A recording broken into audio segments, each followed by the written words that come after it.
Kevin Smith looks like he's seen a ghost. A Force ghost? Hello. Start this gangsta show. Mr. Motherfucker, thanks, I'm good. Hello. I started this gangsta show. Alright, if you're new here, please take a minute to hit the subscribe button and ring the bell for notifications. Thanks very much. Alright, good morning. Welcome to Comic Artist Pro Secrets. I'm Ethan Van Sciver, 25-year veteran in the comic book industry, great big Star Wars fan.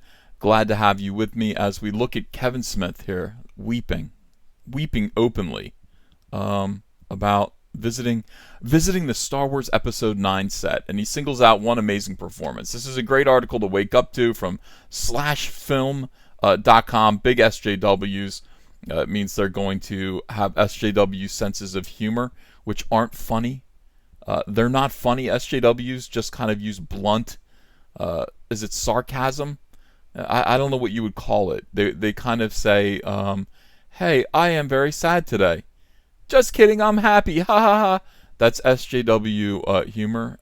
It's actually I think it's NPC humor. We're going to see a little bit of that here. Kevin Smith raves about his experience visiting Star Wars Episode 9 set, singles out one amazing performance, and here we go. Let's have a look at this. Ben Pearson is the writer. Director, podcaster Kevin Smith has visited J.J. Abrams' Star Wars Episode 9 set, and he hated every second of it. Here it comes. Are you ready? Why do we have to endure this? How do we get these people out of society? How do we get NPCs and SJWs out of polite society? I have been planning to build that trebuchet for so many years. I need multiple, enormous trebuchets capable of firing SJWs en masse to Mars, or at least into orbit. If they don't reach Mars, that's okay. But I do have NASA scientists calculating it. Let's see what we can do. No promises. But enough of this. It was dumb, Smith said of the set. I looked around, shrugged my shoulders, and said, "This is the best you got?" I interrupted JJ in the middle of a take and just said, "Hey man, thanks for the invite, but this sucks. I'm out of here." Ha ha ha. He is kidding. He is just being funny. Ben Pearson is just being funny right now. I don't know why they make us do this. I don't know why they... Goodness sakes. I'm kidding, of course. Yeah, I know. Smith, as rabid a Star Wars fan as you'll ever find, brought back several tidbits from his travels to the film's London set, and they're all overwhelmingly positive, as they would be. Now, I met Kevin Smith back in, I think, Philadelphia, must have been 1995 or 1996. Joe Quesada, who then was not, working for Marvel Comics or anything. He was an independent creator. He walked up to my table in Artist Alley with the young Kevin Smith and kind of said, "Hey, Ethan, this is Kevin Smith. He's a film director. He directed a movie called Clerks, and he's looking for some comic book artists to help him out with the second movie, which is going to be called Mallrats, and I recommended you." So that I got to meet Kevin Smith. I didn't really know who he was. I'd seen some of Clerks, but not all of it at that point. It was still kind of a new, there was a hot take kind of buzz about this underground independent movie that was hilarious. And I got to work on Mallrats. I did one of the opening credits comic art pieces. My name is in the credits of that movie. So ever since then, I've seen Kevin Smith around. He's been around the comic book scene. He came to work for DC and wrote a sterling run on, it was really good, on Green Arrow, and a bunch of other stuff. A couple of things he never finished. But that's Kevin Smith. Now, he's also directed some terrible movies along the way, and he has become something of a pop culture gadfly, and somebody who is always there to convincingly feign enthusiasm for anything.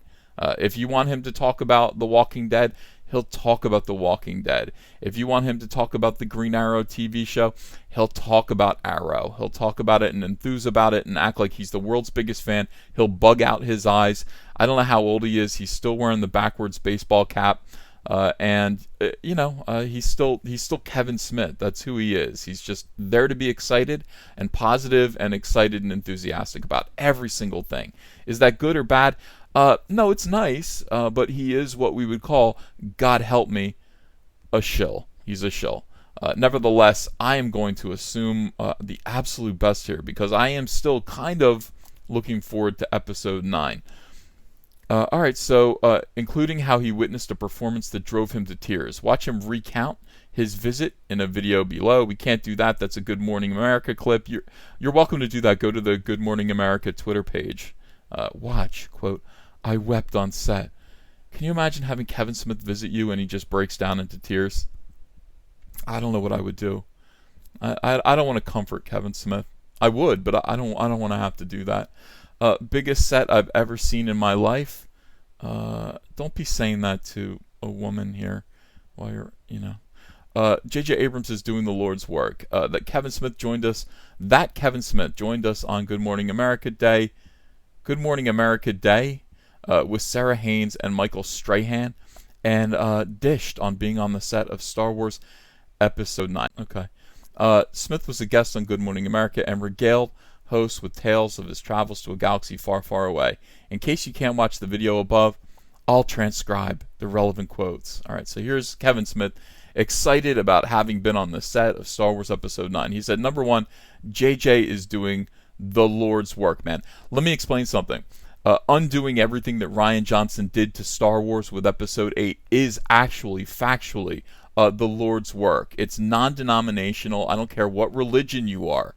I don't care if you're an atheist. It's still the Lord's work, okay? If there is a God or a concept of a God or anything like that, fixing Rian Johnson's disastrous damage to the whole entire Star Wars franchise, that is your concept of God. That is their work. So I can't disagree with them here. The movie looks fantastic. It's a year away, but man, it looks fantastic. I wept on set. He cried because I saw somebody give a career best performance. Somebody I've seen in these movies before. All right, for a second I was hoping it was Rada the Hutt, but I don't think Rada the Hutt has been in. He hasn't. I mean, he was just on. He was on the cartoons, but I don't think he's ever been in a movie.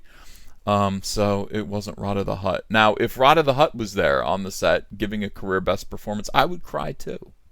I have to admit, I'm not too big of a man to admit I would cry if I saw Rada the Hutt, son of Jabba the Hutt, give a great performance. I did the same. I saw Sean Lennon give a performance and I cried. Son of John Lennon. If I saw son of Jabba the Hutt give a great performance, I would weep. Somebody, they're equal in stature as far as I'm concerned. Rada the Hutt and Sean Lennon. Somebody I've seen in these movies before. I rolled a tear. It was so darn powerful. Biggest set I've ever seen in my life.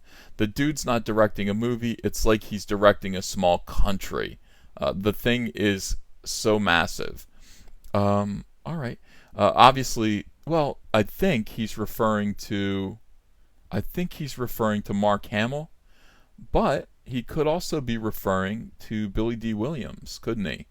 He could be referring to Billy D. Williams. Now, Billy D. Williams' performance would be a little bit more likely to maybe make a tear roll since he's older and infirm. Mark Hamill is a spry young fella. He's still getting up and around. I'm sure that whatever JJ has him do in Episode 9 is aimed at redeeming the Luke Skywalker character that Rian Johnson tarnished so heinously in Episode 8. But even still, I think I'd be interested. It's possible that Billy D. Williams could perform in such a way that would make you cry. So Smith said he saw two scenes being filmed, one of which was absolutely amazing, and he overheard plot details while he was there. But of course, he couldn't reveal what those details might be. Can't we beat it out of him? Since we're legally bound by internet law to speculate about every single element of Star Wars news, no matter how small or seemingly insignificant, let's talk about which actor might have driven Smith to tears on the set. I just did. Could it have been Mark Hamill? Does his Force Ghost get a powerful close-up moment that could have sent Smith over the edge? It doesn't seem very likely. It doesn't seem likely that it was any of the younger cast members. Damn! He just dissed Poe. He just dissed my dear Kelly Marie Tran. He just dissed Rey and Finn and whoever else. Who are the Three Stooges? Yeah, because their careers are still relatively fresh. Oh, and they're boring characters that nobody cares about. They're just there. When they're on the screen, unless R2-D2 or Chewbacca is in the scene with them, I'm looking at my bucket of popcorn. I really am. They're boring characters. If I were to bet money on this, I'd put my chips on Billy D. Williams. Yeah. That's what I think too. Who will reprise his role as Lando Calrissian. Audiences haven't seen Williams as the live-action Lando since 1983's Return of the Jedi, so it makes sense that Smith might get caught up in emotion seeing him return. Smith has always been exceptional. Smith has always been exceptionally nice, has always exceptionally nice things to say about the productions he visits.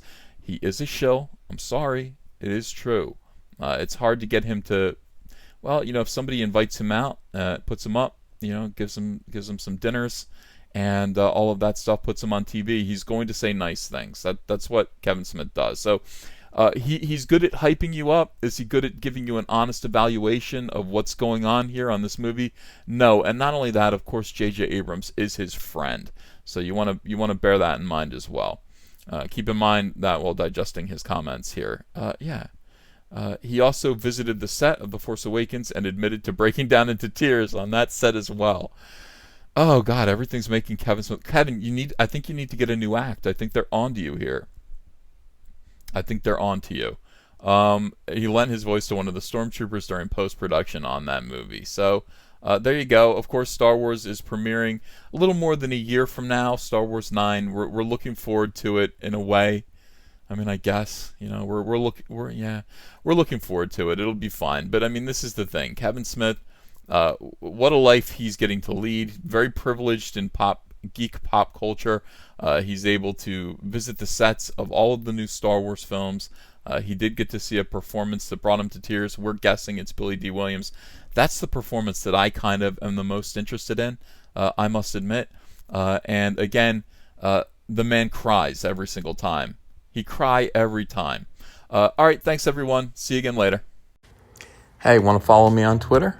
Okay, cool. I'm at Ethan Van Sciver. Talk to you there. Show your friends you support independent comics while showing the world who you back in the fight against the swarm with the brand new Cyberfrog t-shirt from Crypto Fashion and Comic Artist Pro Secret. Sizes come in small to 5XL, and take your choice of colors between navy blue, white, and black.